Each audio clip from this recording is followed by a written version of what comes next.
Okay. So, first of all, how you doing, mate? Yeah, not bad, pal. Not bad. Enjoying the weather, and I think as yesterday we met up. It was just making the most of it. So it was nice to see you yesterday, Yeah. um, and it's just making the most of the weather really. Because I think looking at the forecast, we're looking at a shitty week ahead of us. Yeah, I mean, this is England, so I don't know why we're surprised anymore. No, this is our summer, isn't it? We had 2 months of sun, literally just dry, and then now it's actually proper summer, and now we're gonna get rain and winter like weather. The thing that's pissed me off most, right, is it was really, really sunny whilst we were on like lockdown. Mm. Yeah, and you couldn't leave the house at all. And now that the restrictions are being lifted, it's like God just went, nah, and just decided to piss on us. Yeah, pretty much. Pretty much. I would agree to that. And we got really, really lucky with the weather this weekend because it's been all right today where I am. It's been cloudy, but it's at least been warm. But yesterday was sunny and it was also warm as well. Yesterday was a bit of a mixture, wasn't it? Because we couldn't distinguish between actually taking a jumper off and putting it on. And when you put the jumper on, it got really hot. When you took it off, it was really windy, and it was just Mm. like, oh, I think I should put it back on. So it's like in between, you probably put the jumper on and off about 5 or 6 times in a couple of hours. Yeah, exactly. But I have to say the best part of yesterday, obviously Dan and I met up yesterday, and Dan brought his dog along. And the best part by far was seeing Dan's dog, this little puppy, try and run up and play with these little kids, and these kids freaked the fuck out. They were screaming. They were like, "Oh my god, we're being attacked!" And it's this little fluff ball called Bailey, who's the nicest little creature I've ever come across. And these children were absolutely terrified by it. I'm like, why? I mean, to put it into context, he's a little cockapoo, and he weighs about 3.5 kilograms. So he'll come up to the middle of your shin at most, Probably, not yeah. even that, just above your ankle. So he's not a chihuahua size. He's a little bit bigger than that. Of course, he's a puppy. He's got to grow. But he is not a German Shepherd or a Great Dane to run at you and to have you screaming your heart out, which was hilarious to watch, I think, anyway. It was this I feel entire sorry. family as well. It wasn't just the children. It was two young Yeah, children and the mum and the dad. The mum was freaking out. All I of them feel were. sorry for I feel sorry for the kids because being brought up in a household without dogs is a bit weird. But the parents scared of a dog like that was a bit too much for me. That was hilarious. But I looked in the mirror last night and my forehead was bright red. I was Oh, so I was like the opposite of what was that reindeer? Like Santa's reindeer, Rudolph. Where he yeah, had the bright red nose, and instead I had the bright red forehead. yeah. I looked fucking stupid. So you'll go from being red now to in a Mm. couple of days being back to white. You never Yeah, actually go brown. exactly. It will just peel off instantly. I either go red or white, so there's no I real mean, in between for me. I mean, you could spend the whole day in the sun and see how red you go and then see how brown you go. I mean, it's not really a risk they'll recommend to take, but it's something you could try out. It's definitely something to try out. I mean, I've got nothing better to do at this point. No, no, and we're still, of course, working from home and all that. So, Oh yeah, yeah, that reminds me. It's Dan's birthday tomorrow as we're recording this. It's the day that yeah, this comes out, and it's also the day that you're coming off of furlough and you're back to work. yeah. So a few weeks ago, I said this is going to be my luck. I'm going to be going back to work on my birthday, and I flipping jinxed it. It's happening. Mate, it's like your manager looked at the dates and everything and was like, we can really fuck him here, and that's exactly what they've done. Yeah, I wouldn't put it past them. But anyway, we're not getting into that. Yeah, sure. I guess you don't want to get too much into that. My boss isn't working tomorrow; she's got a day booked off, so I'm drinking San Miguel, as you can see, and I've been drinking Jack Daniels earlier, so I'm having a great day. So you're working hard as Mhm. always, basically, is what you're saying. Absolutely, it's Sunday. I can do what the fuck I like. I mean, you can do whatever you want any day of the week, can't you? Yeah, exactly. Like as soon as I get off from work, I can just like fuck about basically. But it takes all of my willpower not to do that. because I would become a raging alcoholic and my life would just spiral out of control. So it's not a good idea. But yeah. Well, what, a couple of times a week on Friday, Saturday? Yeah, Friday, Saturday, maybe Sunday as well. Brilliant. Like that. I love that. Exactly, mate. So, Formula One's coming back. I don't know when exactly it's coming back. Do you know when? So, James, pull that shit up now before we get the dates wrong. Oh, you're playing the Joe Rogan part in this. I'm going to be Jamie now. Jamie, pull that shit up. Pull that shit up. Yeah. So basically, from what I've seen, they have cancelled the Japan, Singapore, and is it Azerbaijan Grand Prix, and from them they have said that they're going to do back-to-back Grand Prix in Silverstone, back-to-back Grand Prix in Austria, and a few other places. So they've picked locations. I'm not sure why they've picked those certain locations, but I think that's something that you could potentially find out on what the locations are. Yeah, so Japan, Singapore, and Azerbaijan's Grand Prix have all been cancelled. Yep. And they've all just been doing a bunch of test runs. Drivers could miss parts of races. Oh, fuck. You see, what's really not irritating, but just confusing, is the fact that, hang on, I'm just trying to share my screen. So drivers could miss part of weekend if mechanics test positive, which I think is really fucked up, because they would potentially have their results fucked up because of something that's completely outside of their control. Yeah, this is more of a team effort as such rather than a single effort, isn't it? But you see, you don't realise how much of a team effort Formula One is. Like you see, like at the because there's two championships, aren't there? There's the drivers' championship, which is the individual, someone like Lewis Hamilton or whatever, and then you've got the constructors' championship. So that would be Mercedes or Red Bull or something like that. And so the teams. You don't really get.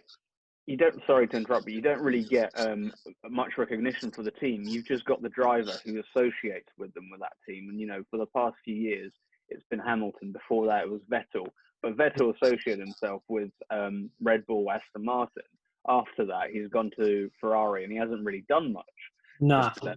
So we haven't really heard as much as we did from him with Red Bull, and he's almost brought Red Bull up a level from what they were before, winning as 3 or 4 championships in however many consecutive years.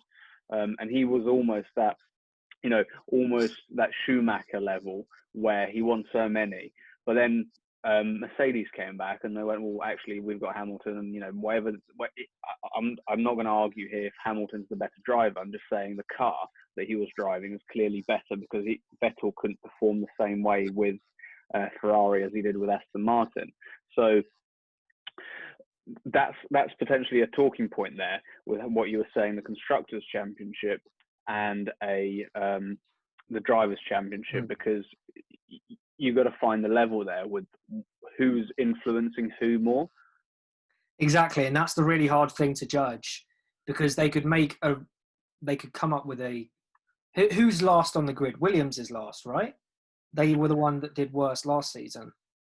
Yeah, they're down at the bottom of the table. So Williams could theoretically ridiculously turn it around and then suddenly go from last to first. That's not going to happen. But say in theory they do, they probably wouldn't get as much credit. The team wouldn't get as much credit as the individual driver would, even though the car is what makes the success ultimately. It's not it's not like in an individual sport like athletics, where you take someone like Usain Bolt. He gets all the recognition and all of that, but the team behind him gets no recognition at all. It's a very individual thing. Whereas racing, it's got this weird thing where it is an individual talent, but it's also directed and it's supported heavily by a massive team behind them. And that's something you don't really get in a lot of other sports. Yeah, I would absolutely agree with you there. And I think one of the key things was, of course, this was supposed to be the last year where they could spend however much they want, and next year, it was, well, of course, There's it's going to be a still spending being cap. that's it. It's still being the spending cap, and I think gradually it won't be straight away because, of course, you've got the likes of Mercedes and Ferrari who are still going to have the advantage for the next few years, whether it's their better cars that they've built or what. But the gap between the Williamses and the Mercedeses will come closer together with the spending cap, whether it will be that the drivers are better or what we'll see, because in a few years, if Hamilton's still around, it'll be interesting to see if he can still do the same thing when Williams have got a very similar car to them. But then it's like you say, where in the first couple of years, those teams like Mercedes, Red Bull, Ferrari, they've been spending ridiculous amounts and they'll have a big advantage. But as time goes by, within potentially 5 years, maybe 10 at most, you'll start to see a leveling out. There isn't a cap spend on the drivers' salaries, is there? Not that I'm aware of, no. So you can still give Ricardo however many million a year like Renault do. Okay, so that'll be really interesting then to see um, whether it is the individual drivers that actually make a difference. Because so far, the only metric I have for telling who's the better driver is who did the faster Top Gear lap. Yeah, that's a fair point. The old Top Gear, not the new Top Gear. Yeah, Like the yeah. Grand New Tour Top Gear guys, yeah. can get fucked, but old Top Gear where they had that old I can't remember what it was. It was some hatchback or whatever, and the drivers all went round in that. Like that for me is the easiest way of telling who's the better driver by far. Other than that, Absolutely. I have no metric at all. Because Yeah, it's the only time when they have the same car in the exact same conditions and they don't have any other excuses apart from potentially the weather. yeah, I would definitely agree with that. And I think back in the day when they were giving just celebrities, was it the reasonably priced hatchback that was however much, 15 grand, brand new, whatever.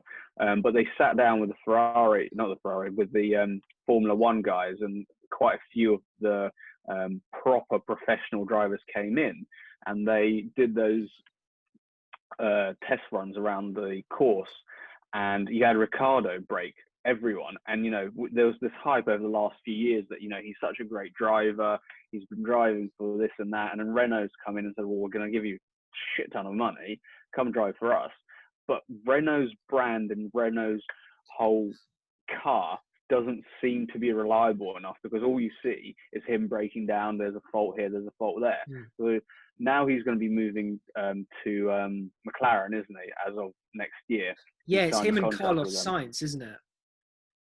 Yeah, which is wasn't that the partnership at? No, it wasn't, because it wasn't. No, so they got rid of Sainz in order to sign Ricardo. Yes, yeah, so you're maybe right. Maybe there's a bit of tension there. All media drama, creating storylines. Yeah, well, I think if anything, it'll be media, because I think these guys are professionals, and they know that essentially if they don't perform, their seat is up for grabs. And Formula One is one of those things where, unfortunately, most of the time you've got a superior driver and an inferior driver. Yeah, you'll have a number one and a number two.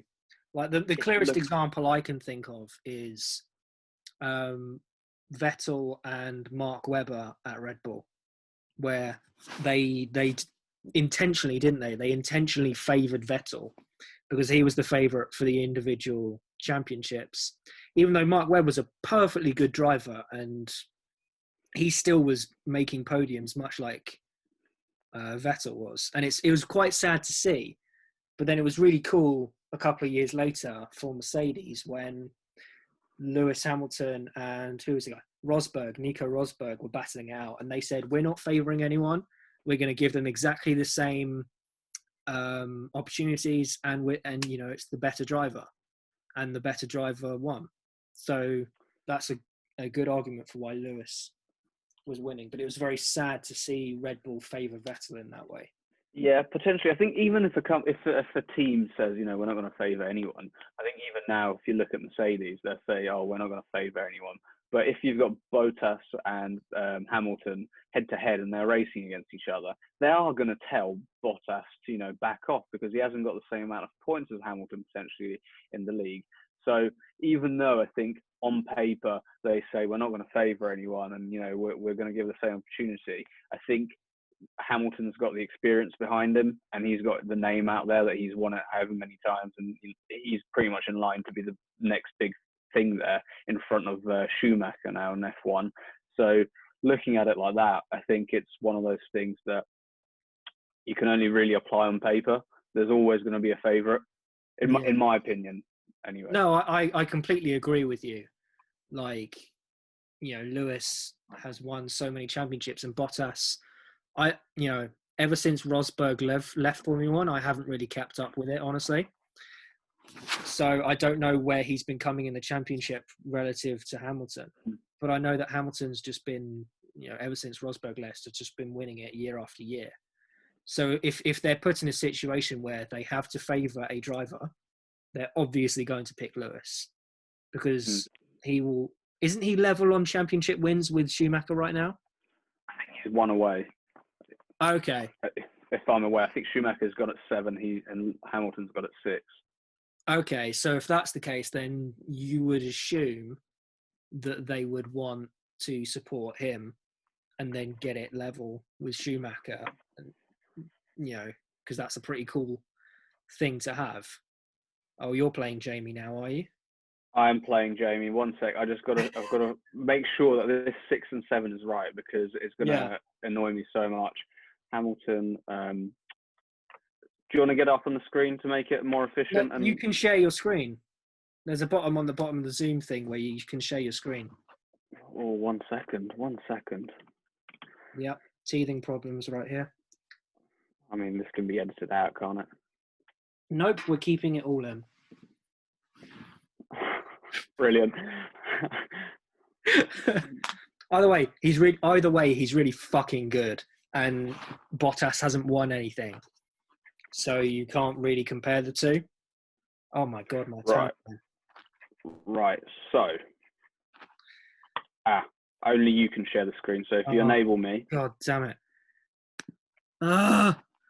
Multiple basically can share. Yes. Yep. So it's won it 6 times. I was right. Okay. And if we do Schumacher championships, he has won it 7 times. So I was right. So you were right. You are vindicated. Yes, I forgive myself for that one. No worries, man. It's all good.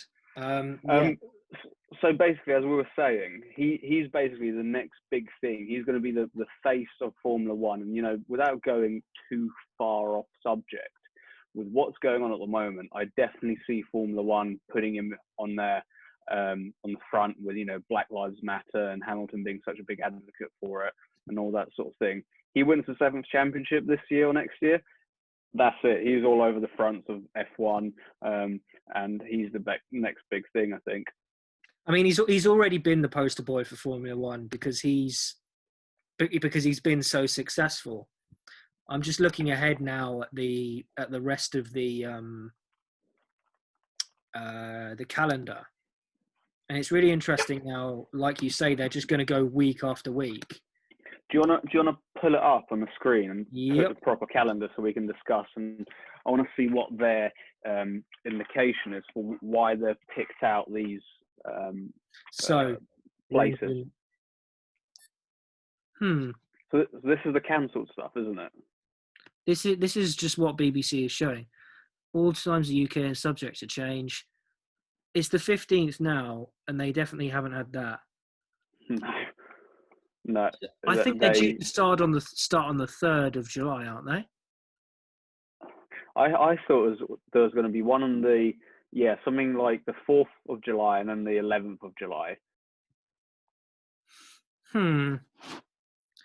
Historic event is in Suzuka is off. What's going to replace them? Yeah, so it's going to be increasingly Eurocentric. because of the way they've dealt with. Okay, so they're going to have 8 races in Europe, running from early to July to early September. So 2 events of consecutive weekends in Austria, on the 3rd to the 5th, Oh, okay. then to the 12th. Yep. And now there's going to be 2 Grand Prix in Germany. Yep. There's potentially going to be one in Italy.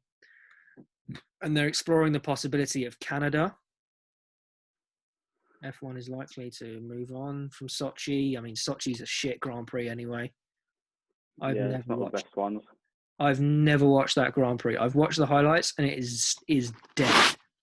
I have zero interest in that.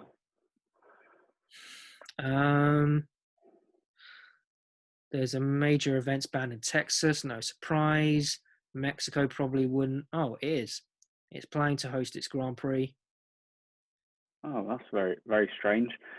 I mean, Mexico, if I remember correctly, they're not really reporting many deaths from COVID, or at least their COVID situation. Yeah, well, the question is, it's the same as Belarus is not reporting many deaths, but it's one of those things where, are they reporting it right? Yeah, that's a really good point, actually. So it claims that they've had a massive drop off in COVID confirmed cases. Yeah. But then, it's so hard to tell what's accurate and what's not, because they could well be doing that in order to just say, in order to get those people to come in and to do their Grand Prix or whatever it may be. So yeah, you just don't know with this data. It's so hazy because no one really knows how to handle it, and it's been such an unprecedented situation that some people have been moving and budging their numbers, and maybe they won't say that, but it just feels like they definitely are. Yeah, exactly. That's a really tricky situation to think about. But coming back to Formula One, like, it would be interesting to see what happens as a result of them kind of stacking the races, because there will inevitably be drivers that favour certain circuits. Like, we know, obviously, Lewis being British, he would favour the Silverstone circuit. Yeah. And that, could that potentially have an effect on the outcome of the championship? Yeah, well, it's going to be a weird, different championship. It's like any sort of other sport that's coming back. With football now, they're talking about Champions League might not return this year and all that sort of talk. It's a very different ending to 2020 on how things are going to run. So any sort of championship they're going to be won in whatever sport it is going to be a different way of it being won as before. So it might, in 2020, it might just have an asterisk onto every single win and every single sport. Yeah, I mean, you could say that for every single sport, as you say. Yeah. So what I'm trying to say is, with you mentioned Hamilton potentially favouring the British Grand Prix. The question is, I mean, I wouldn't have a clue about this, and I don't know if you would, but how much do spectators have an influence in Formula One? I mean, in Formula One, it probably doesn't have as big an impact. I mean, you think about individual sports, like the UFC's been back for a good month now, I think. And you can definitely see an impact in the fights. Like, there was a guy who fought during this quarantine, and then he went on the Joe Rogan podcast and he said, oh yeah, he definitely felt a difference because there wasn't a crowd there. And it kind of felt like a sparring, like a practice match fight almost. Yeah. So in those individual sports where where the crowd can definitely make a difference, and we can say the same thing for football. The crowd isn't going to have as much of a difference. No, the crowd will have a bigger difference in those in more individual sports. But in something like Formula One, it's so heavy on the mechanics, and the team behind it. Like, that's the really key thing. If you've got the correct car and the correct team behind it, then I don't think the crowd makes too much of a difference. Obviously, Lewis will be more incentivized to win because it's the British Grand Prix and it's his home circuit. But then you can say that for every single other driver on the grid for their home circuit. So Yeah, I think I would also argue that endurance is definitely needed on top of a correct team and a correct engine behind the car. I mean, without endurance, you fatigue so quickly that you do 2 quick laps and then you're like, yeah, I'm going to slow as down. in physical endurance to last that long. Yes. Okay, right. Yeah, that's yeah. So I definitely would agree with you, and I think when you're driving past at 200 miles per hour, you're not really looking at what the crowd are doing, if you can even see what they're doing I mean, at that speed. you'll have So, maybe a second to look at the crowd and see a Union Jack and be like, "Oh, cool, they're supporting me." Anyway, back to this incredibly complex overtake that I'm about to handle. Like, it's not yeah, really going to make much of a difference because there's this kind of phrase. I'm probably butchering it, but it's like Formula One drivers don't blink because they are so focused on the race all the time. yeah. Well, of course that's a saying, but I definitely see where you're coming from with that, because a split second there, you can go into a wall, and God forbid, now of course there's regulations, but back then, Yeah, it was so much more dangerous so back many in the day.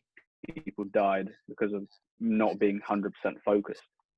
Yeah, exactly. Yeah. So, talking about spectators, I know that you also wanted to cover the return of rugby in Yeah, Kiwi land, yeah, and yeah, they've got full spectators there, haven't they? exactly. Because New Zealand's they've had their last COVID case, and the country's completely shut off, so they're not having any new cases.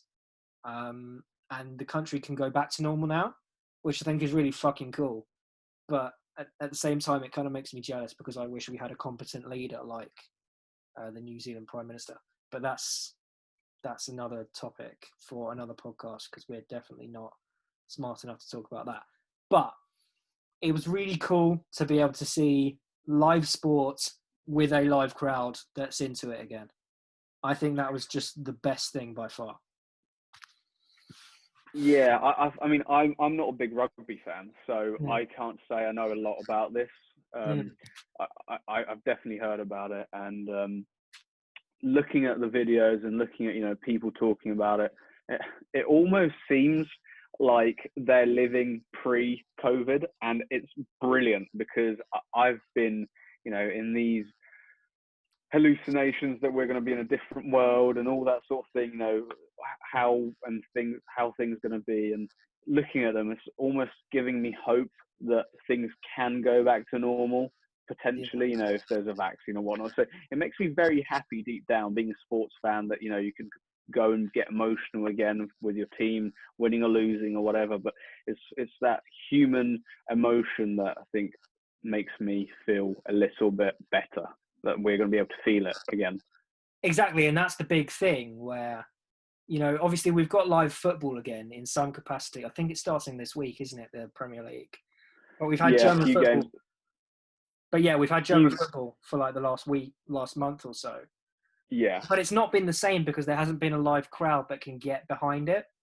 Mm. And it makes the experience as a viewer, it's very, very weird, and it's almost not as enjoyable to watch. Whereas with this, you had obviously live sport again, which is great, and you had a live crowd, so you could be in there watching as well, and you can get into it. And I just thought that was so cool to be a part of. Yeah, well, we never really appreciated how much spectators influence sport. If you look at football, where you look at the Dortmund crowd and how much of an influence they make on their team, what they call the yellow wall, is that The right? wall, yeah. And yeah, and it's insane because from a Chelsea fan, right, we've got brilliant fans, brilliant chants. We've got about 4 chants. Chelsea, Chelsea, Chelsea. How fucking. And the other one. Hang I, on, and the other one. What's the other one? I don't know the other one. I'm not a Chelsea fan. It's literally Chelsea, Chelsea, Chelsea. That's the other one. So just to put into perspective, we got shit fans, but I think even then, like we that will influence the team because it's just not the same. And it is like a training match, like you were saying, it's a sparring game. It's not a proper go out there and try and beat the shit out of the other one, boxing, UFC, whatever it is. So with QE rugby, I think they're extremely lucky to be in the position they're in, because I don't think the rest of the world will be quite there for, you know, some good time. It's going to be a long old time before we're back to normal. So it's nice to see a country that can actually handle their shit properly, and Yeah, they just seem to be a little bit far ahead. Well, further ahead in the I don't even know how to word it, but just life. Yeah, exactly. Further along in the process of dealing with COVID, almost. It was really cool. Well, not just COVID. I think with anything, if you look at how they're like, they just deal with anything very maturely and very well. I mean, it's really hard to paint all people with that kind of brush, but from what you hear, being very generalistic from what you hear, about what they're doing and all their policies and all that sort of thing. Just very generalistic, and I'm not saying everyone is like that. Don't get me wrong, but they have a very modern viewpoint on things, and they act on things very well. Is what I'm saying. Well, the thing is, they elected an adult to be their prime minister, whereas we elected a fucking clown. We're not getting into this, mate. We elected a fucking clown who doesn't know what he's doing. Didn't we elect a prime minister who tackles children? Oh my god! In school playgrounds. Oh, hang on. I want to get this up. Hang on. If you're listening on audio, tough shit. Go and look up Boris Johnson. What's it? Rugby with children. With child. Yeah, and he basically, I mean, if you're listening to us and not watching us, he basically tried to play rugby with a kid, a group of kids who went to a school, and he kind of stacked it. And as he stacked it, he very badly tackled this little kid down to the floor. Here we go. Get fucked. Oh. Shoulder to the face. Come here, you little shit. Poor kid. Oh my god. Well, it was part of their promotion for the Japan Rugby World Cup, like ages and ages ago. And they also fell foul of the referee. What's he done here? I don't know. He just tackled that little kid and tripped him over. Oh yeah, that was in London. So this video is also showing him in London before the 2012 Olympics, and he did this big long zip line, and then the zip wire got stuck, and he was just stuck there holding these Union Jack flags, waving them, going, "Go Britain!"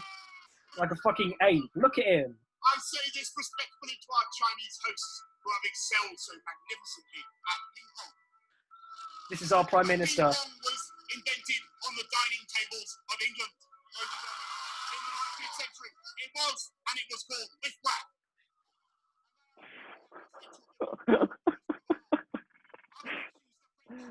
Oh dear. Oh right, dear. Dan, after lockdown, do you want to have a game of whiff-waff? Let's have a game of whiff-waff. Perfect. I don't have any of the resources, but I think it'll be funny as fuck. And then once we're done, I'll go and tackle a child to the ground and beat him to within an inch of his life. Oh dear. There we go. That's the title name. Because if you haven't figured it out by now, basically what we've been doing is we've been taking a quote from each one of our episodes, and then we've been making that the title. So that's the title. I'm going to tackle a child to the ground and beat him to within an inch of his life. Definitely going to get the police on us now. Oh, fucking hell. Well, if you got to this point, thanks for listening or watching. We really appreciate you. And yeah, we'll see you on Friday for our next episode. Yeah, thanks, guys. And like James said, if you have listened to up until here, thanks for listening. If you have any feedback, let us know, and we'll try and make it more entertaining. Yeah, exactly. Cheers. Thanks for listening.